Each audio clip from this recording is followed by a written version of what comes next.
Good morning बच्चों, कैसे हो आप सब। आप सभी का स्वागत है क्लास 11th के ऑक्सीडेशन रिडक्शन रिएक्शन में, ऑक्सीकरण अपचयन अभिक्रियाओं में। इसके पार्ट 2 में करेंगे अपने ऑक्सीकरण अंक। ये सबसे इम्पोर्टेंट पार्ट माना जाता है जब भी अपने कोई चैप्टर स्टार्ट करते हैं। अगर आपको ऑक्सीकरण अंक बहुत अच्छे से आते हैं तो आप क्या कर सकते हो कि चैप्टर्स को आगे तक स्टडी कर सकते हो और बढ़िया तरीके से स्टडी कर सकते हो। क्लियर।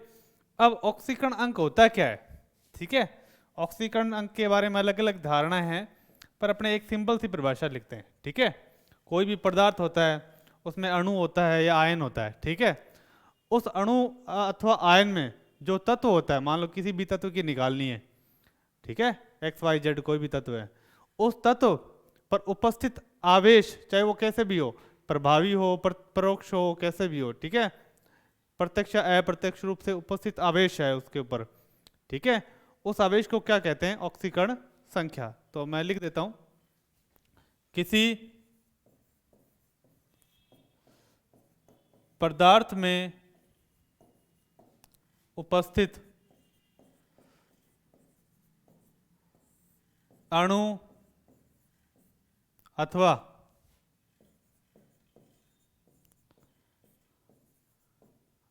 आयन, ठीक है, के तत्व, अणु अथवा आयन है उसके अंदर कोई तत्व है, ठीक है, तत्व पर उपस्थित आवेश चाहे प्रयोग प्रत्यक्ष रूप से हो अप्रत्यक्ष रूप से हो, पर उपस्थित आवेश को उस तत्व की ऑक्सीकरण संख्या कहते हैं, ऑक्सीकरण संख्या कहते हैं, संख्या कहते हैं। कहने की बात है उसका जो आवेश हो गया, सीधी सी बात डायरेक्टली कहें तो, ठीक है, क्या कहते हैं। क्लियर। अब क्या होता है, किसी भी तत्व की ऑक्सीकरण संख्या ज्ञात करनी है तो उसके कुछ नियम होते हैं। तो ऑक्सीकरण संख्या ज्ञात करने के नियम वो अपने लिख लेते हैं, ठीक है। ऑक्सीकरण संख्या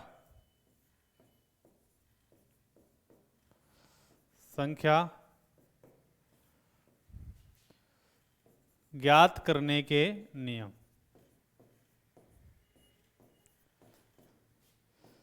के नियम आपको बढ़िया बढ़िया ऑक्सीकरण संख्या निकालने सिखाएंगे। पर कभी भी अपने को स्टार्ट करते हैं, किसी भी चीज़ को अपने स्टार्ट करते हैं तो सबसे पहले अपने को क्या पता होना चाहिए बच्चों, सबसे पहले पता होना चाहिए नियम। बिना नियम के अपने किसी भी चैप्टर को स्टार्ट नहीं कर सकते ना खत्म कर सकते हैं, ठीक है। तो मैं लिख देता हूं पहला नियम,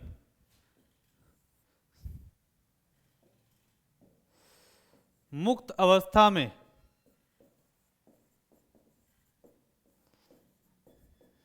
किसी तत्व की ऑक्सीकरण संख्या शून्य होती है।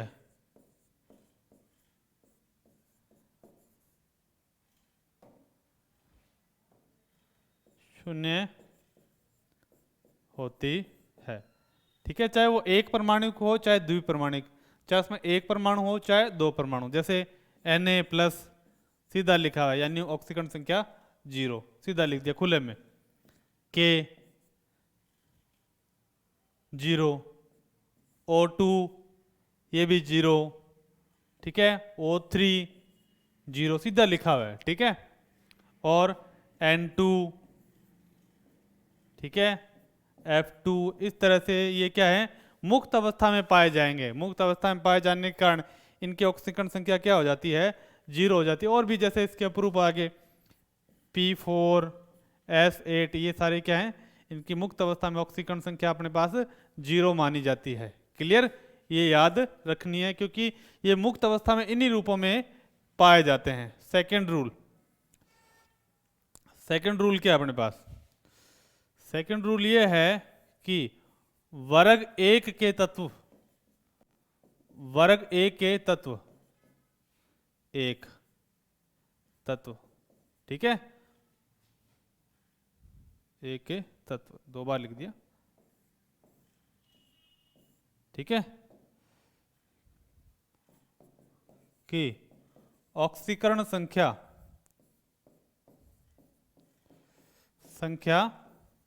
कितनी होती है, +1 होती है। जैसे अपने पास, ठीक है, लिथियम, सोडियम, पोटेशियम, रुबेडियम, ठीक है, इनके बाह्यतम कोश में एक एक इलेक्ट्रॉन होता है, जिसे त्याग कर वो क्या बनाते हैं, प्लस आयन बनाते हैं, Li+, Na+, K+, Rb+, ठीक है। तो ये है अपने पास, ठीक है, इनकी ऑक्सीकरण संख्या क्या होती है, प्लस होती है, +1। अब इसी के अंदर वर्ग 2 के तत्वों की ऑक्सीकरण संख्या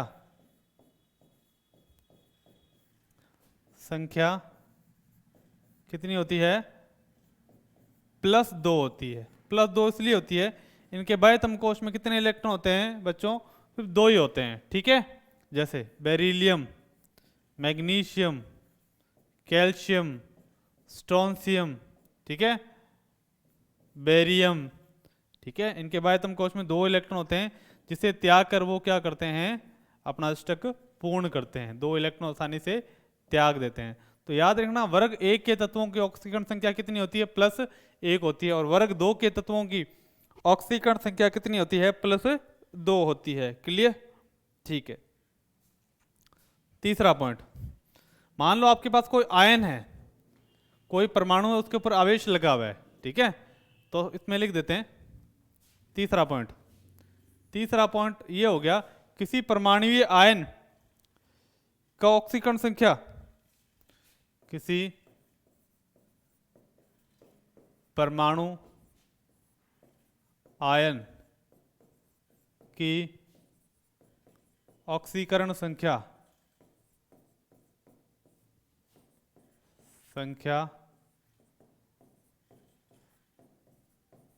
उस पर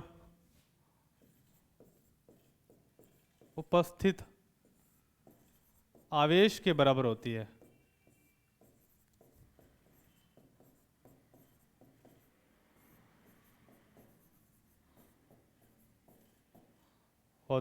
क्लियर, जैसे मैंने लिखा, ठीक है, Cl-, मैंने लिखा S-2, मैंने लिखा Na+, मैंने लिखा Mg+2, तो ये आयन है, सीधे पड़े हैं, ठीक है। इनकी ऑक्सीकरण संख्या क्या हो जाएगी, इसकी -1 हो जाएगी, इसकी -2 हो जाएगी, इसकी +1 हो जाएगी, इसकी +2। ये परमाणु आयन है, ठीक है। इनकी जो ऑक्सीकरण संख्या होती है, ठीक है, उन पे जितना आवेश होता है उसके क्या हो जाती है, बराबर हो जाती है। क्लियर, आसान है, तो आप आसानी से इसे याद रख सकते हो। क्लियर, अब अपने पास आगे बात आती है, हाइड्रोजन का जो ऑक्सीकरण संख्या कितनी होती है, +1 होती है। कितनी होती है, +1 होती है। तो मैं यहां लिखूं चौथा पॉइंट, हाइड्रोजन की ऑक्सीकरण संख्या कितनी होती है, +1 होती है, ठीक है। परंतु अगर ये धातु के साथ जुड़ा हो, तो क्या होती है, इसकी ऋणात्मक हो जाती है। परंतु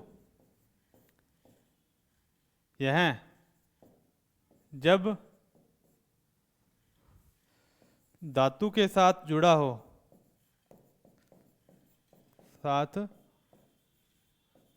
हो तो इसकी ऑक्सीकरण संख्या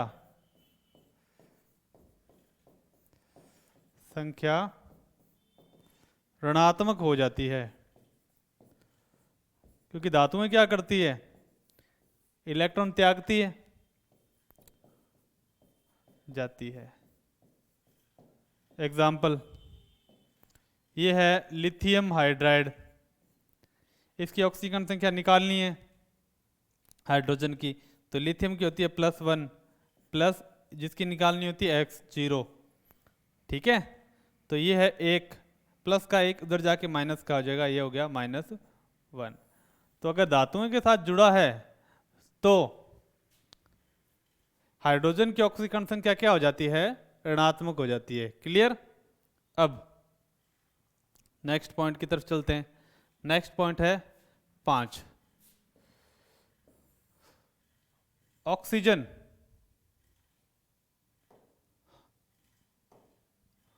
ऑक्सीजन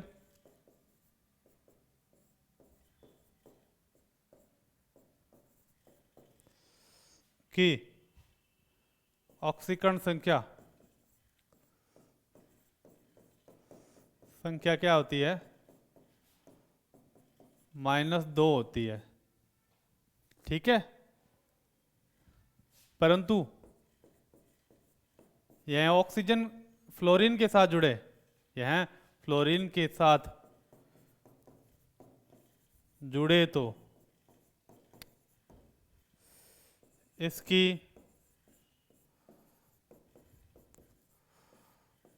ऑक्सीकरण संख्या धनात्मक आती है,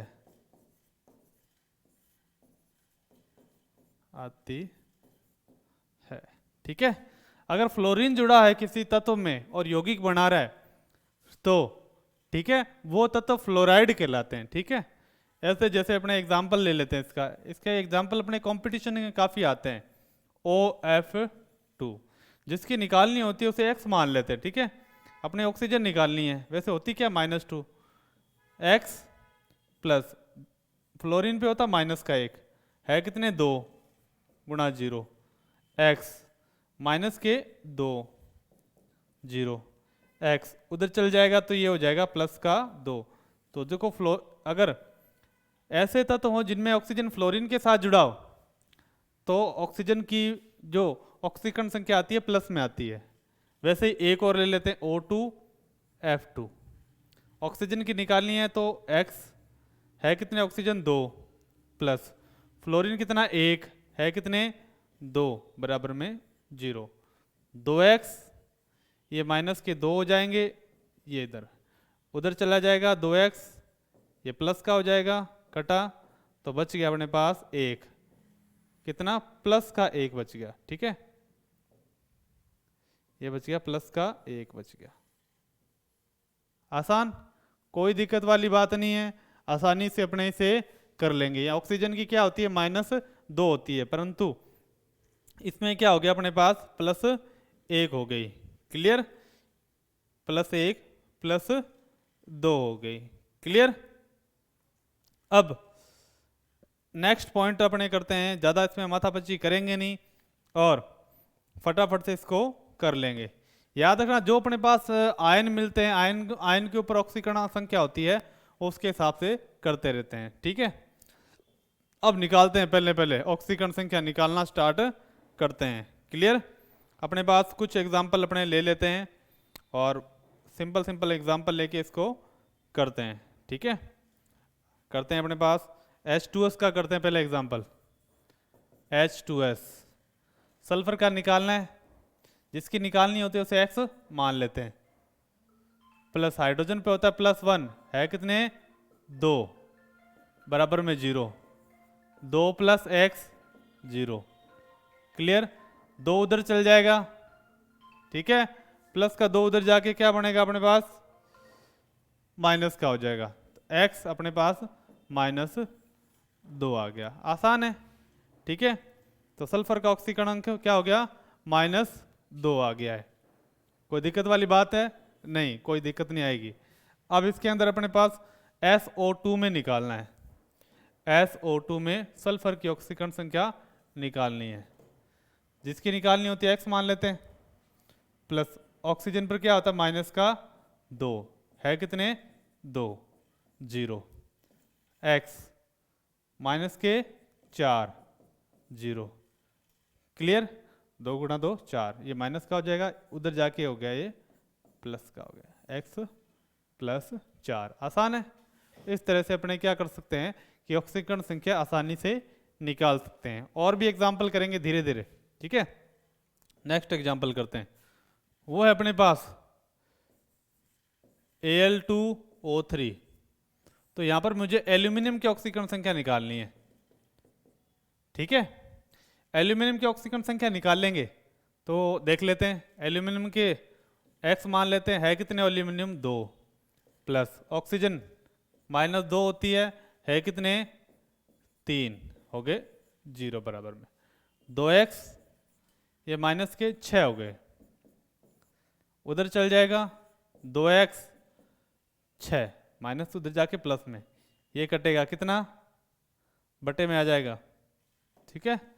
तो x बराबर में 6/2 आ गया अपने पास प्लस का 3। तो यहां पर एल्यूमिनियम की ऑक्सीकरण संख्या अपने पास कितनी आ गई है, प्लस की 3। इस तरह अपने आसानी से किसी की भी ऑक्सीकरण संख्या निकाल सकते हैं। क्लियर। अब अपने को और करते हैं MnO2 और KMnO4, ठीक है। वो है अपने पास KMnO4, इसकी निकालेंगे, और ये अपने पास Cr2O7-2 की निकालेंगे, ये आयन आगे, ठीक है, एंड लगा देते हैं। तो पहले अपने इसकी निकालते हैं KMnO4, इसकी निकालनी Mn की, जिसकी निकालनी होती है उसको x मानते हैं, याद रखना, ठीक है।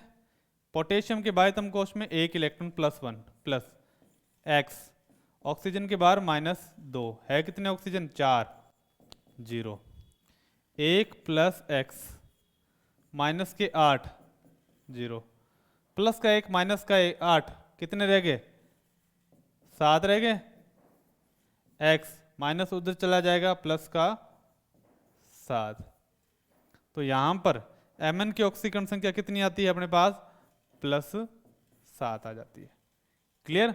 अब उसी टाइप से अपने इसकी निकालते हैं Cr2O7-2, ये आयन है, तो आयन को थोड़ा अलग तरीके से किया जाता है, देखो कैसे, ठीक है। जिसकी निकालनी है उसे x मान लेते हैं, x है कितने Cr2 प्लस ऑक्सीजन के बाहर कितने होते हैं 2, है कितने 7, -2 उधर चल जाएगा -2, 2x कितने हो गए -14, ये हो गया, माइनस का उधर जाके प्लस, 12 बच गए, 14 में से 2 गए, ठीक।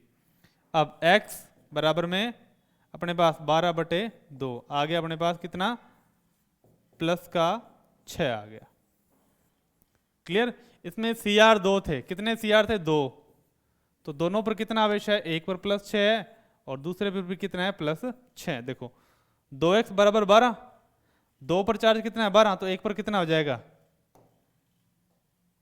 6 हो जाएगा, प्लस का 6 हो गया। क्लियर।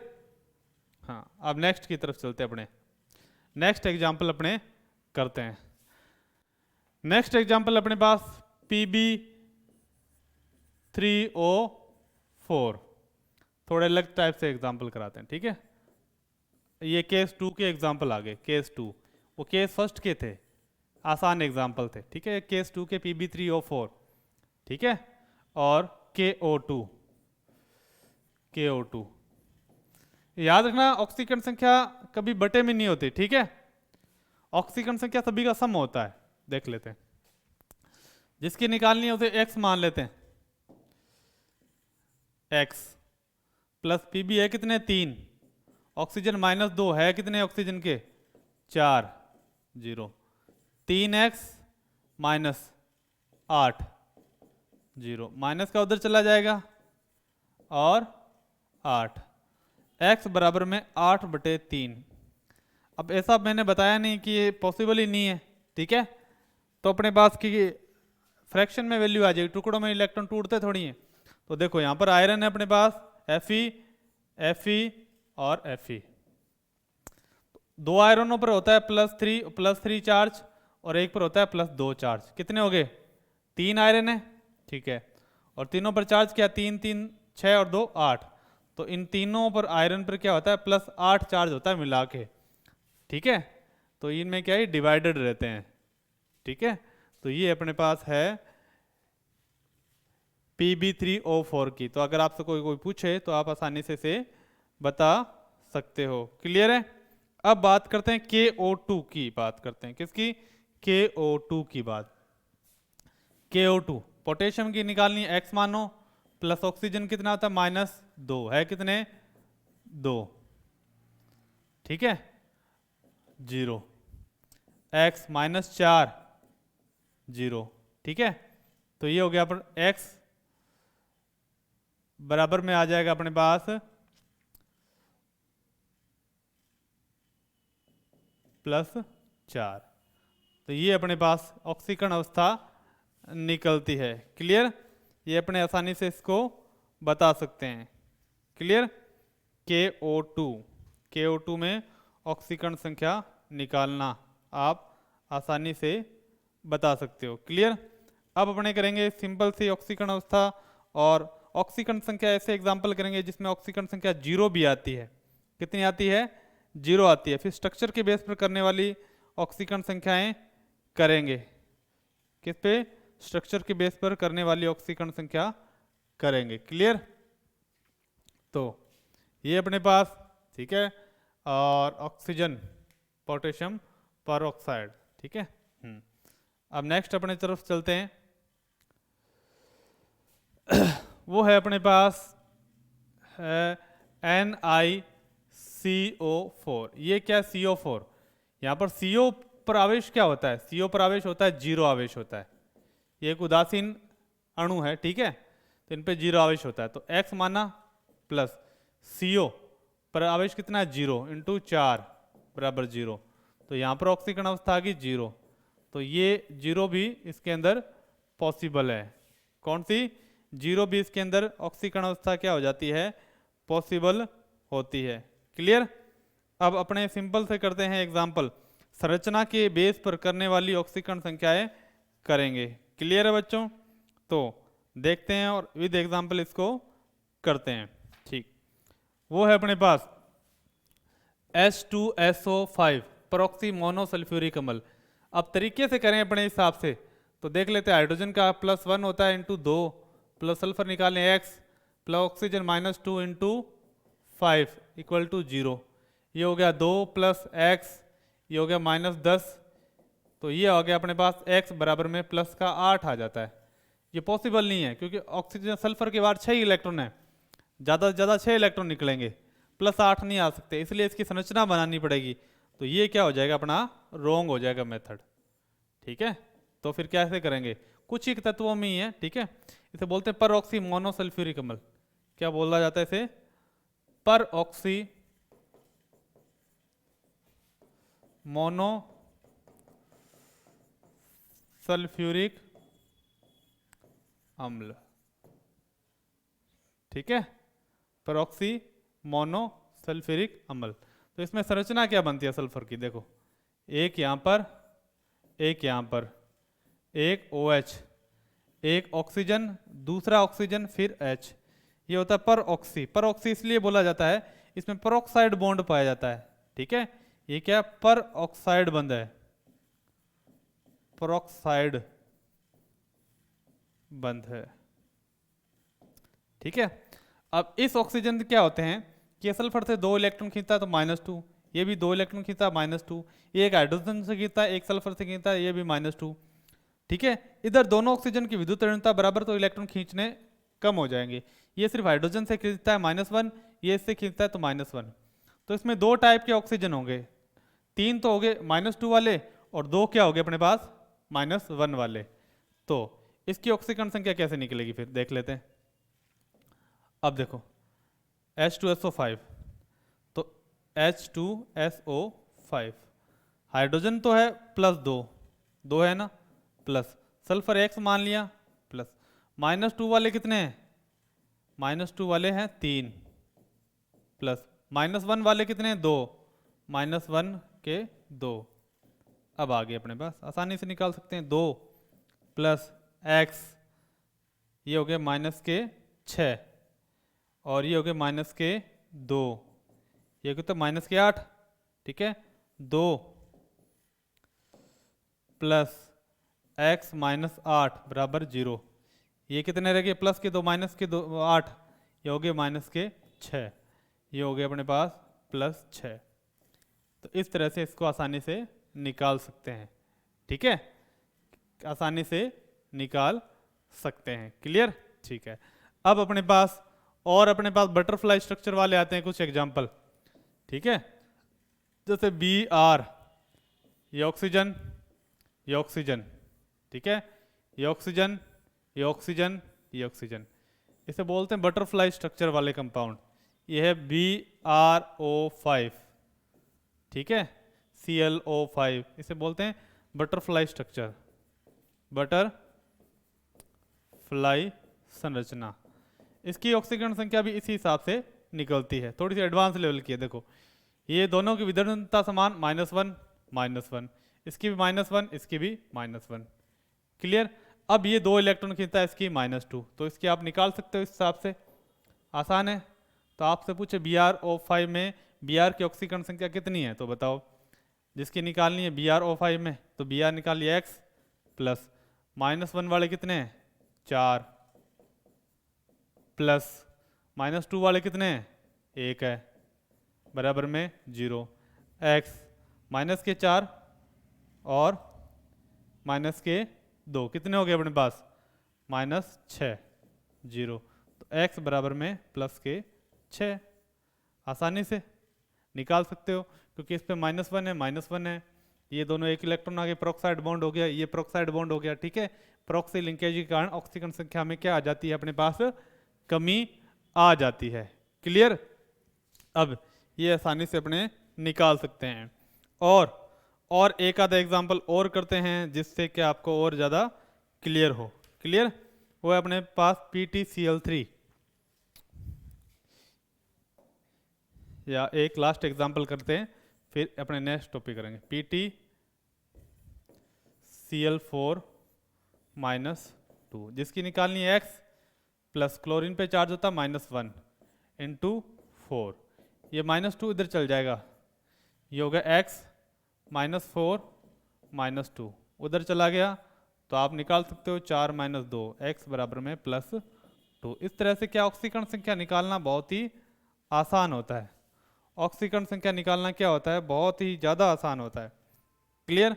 अब इसका उपयोग क्या आता है, उपयोग क्या आता है, उपयोग अपने को करना है जिससे कि अपने आसानी से कॉन्सेप्ट क्लियर हो जाए, ठीक है।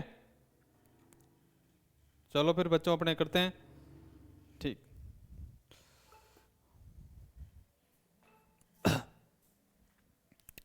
स्टार्ट। अब उपयोग क्या है, उपयोग यूज अपने पास ए करना है, याद रखना, सबसे इंपॉर्टेंट यूज रखना है। उपयोग वो है ऑक्सीकरण संख्या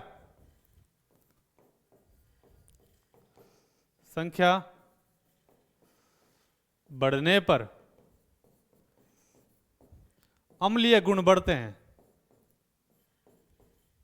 अम्लीय गुण बढ़ते हैं। जैसे अपने पास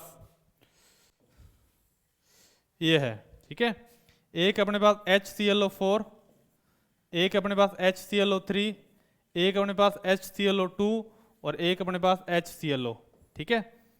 इसमें क्लोरीन की ऑक्सीकरण संख्या है +7, इसमें क्लोरीन की ऑक्सीकरण संख्या +5, इसमें क्लोरीन की ऑक्सीकरण संख्या +3, इसमें क्लोरीन की ऑक्सीकरण संख्या +1। तो जिसमें जितनी ज़्यादा ऑक्सीकरण संख्या उतनी ज़्यादा क्या होगा, प्रबल अम्लीय होगा। तो सबसे ज़्यादा अम्लीय ये, फिर ये, फिर ये, ठीक है। तो जैसे जैसे अम्लीय सामर्थ्य बढ़ती है वैसे वैसे ऑक्सीकरण संख्या भी बढ़ती है। सीधा अंतर हो गया, ऑक्सीकरण संख्या समानुपाती अम्लीय सामर्थ्य। ऑक्सीकरण संख्या बढ़ेगी तो अम्लीय सामर्थ्य ऑटोमेटिकली क्या हो जाता है, बढ़ जाता है। तो ठीक है बच्चों, ये ऑक्सीकरण संख्या का कॉन्सेप्ट था।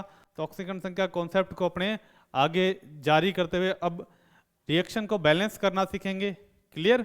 और उसके बाद में इसके दोनों मेथड करके रिएक्शन बैलेंस करने के बाद में डेनियल सेल पढ़ेंगे और इस चैप्टर को खत्म करेंगे। तब तक के लिए थैंक यू, बाय।